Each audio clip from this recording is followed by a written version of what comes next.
David, we got the last topic of the day is your favorite. I don't know what the hell's going on, folks. E.T. is real. E.T. is here. Who knew? Poltergeist. Who knew in 1970-something-ish when my mother would smuggle the candy and the popcorn in her purse while we watched E.T. that this just was not a movie, David. On November 13th, 2024, that was this past week, Congress heard testimony from several individuals, one being, and I want to butcher the gentleman's name, one being Luis Elizondo. He's a former U.S. Defense Department researcher, Luis Elizondo. He confirmed that extraterrestrials, ETs, that life, they actually existed. They referred to them as UAPs, which is synonymous with UFOs. UAPs, David, as you and I know, because we've been reading shit out of this stuff and laughing our asses off. So unidentified aerial phenomena are the same thing as a UFO, which is a unidentified flying object. David, we're not alone in this world, brother. What the WTF? Can I say what?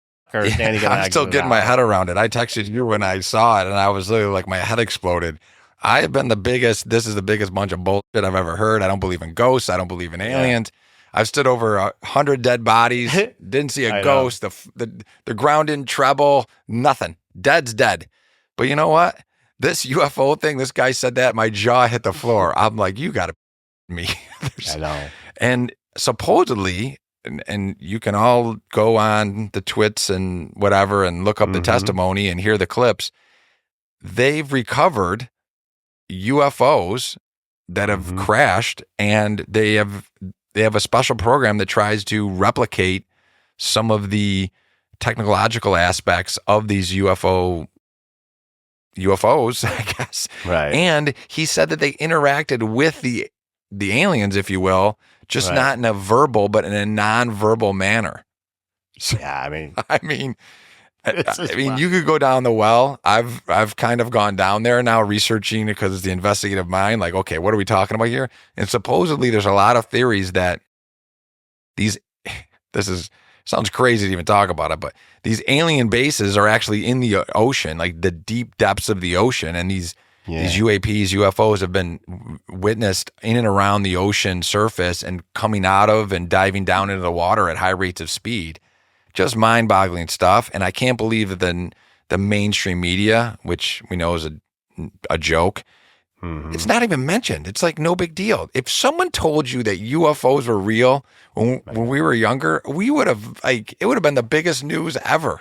Now it's like people don't even spill their coffee when they hear that. I know. Ted Koppel would have adjusted his hairpiece. Peter Jennings would have put more lipstick on. He would have smoked about 3 more darts.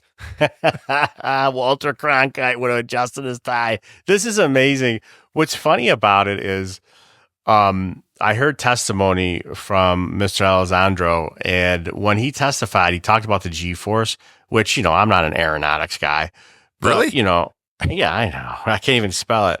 But you know what's so funny about it is he was talking about, 3, 4, or 5G, like our guys at that kind of force have the potential to pass out, right? So you're talking flying. If the guys that are in fighter pilot jets pilots and stuff that are flying at a certain amount of G-force, but they were saying that they believe that these aliens were doing 100 to 200 G flying wherever, I mean, we know, right? I mean, we knew our pilots were saying, I just saw something and it was real, but I don't know what it was. And I was a skeptic, though. I was like, crap. Me too.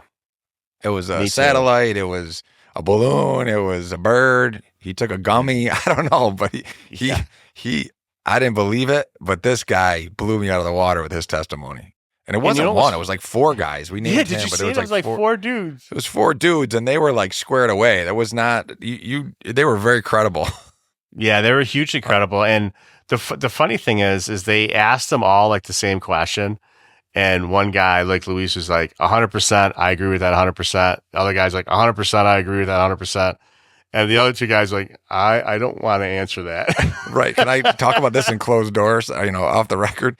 The crazy thing is he actually testified that he's seen paperwork, observed paperwork in his capacity that shows that government workers were injured by UAPs in some capacity, that the government is actually paying them to not work because of their injuries based on injuries sustained from a UFO UAP. Could you imagine reading that report? No. And yet the government denies that there's anything going on, even though they're paying people to stay home that were basically run over by a flying saucer. Run over, or they got kicked out of it by some 2 foot by 3 foot alien. All the ways to go. Man. I got hit by a UFO.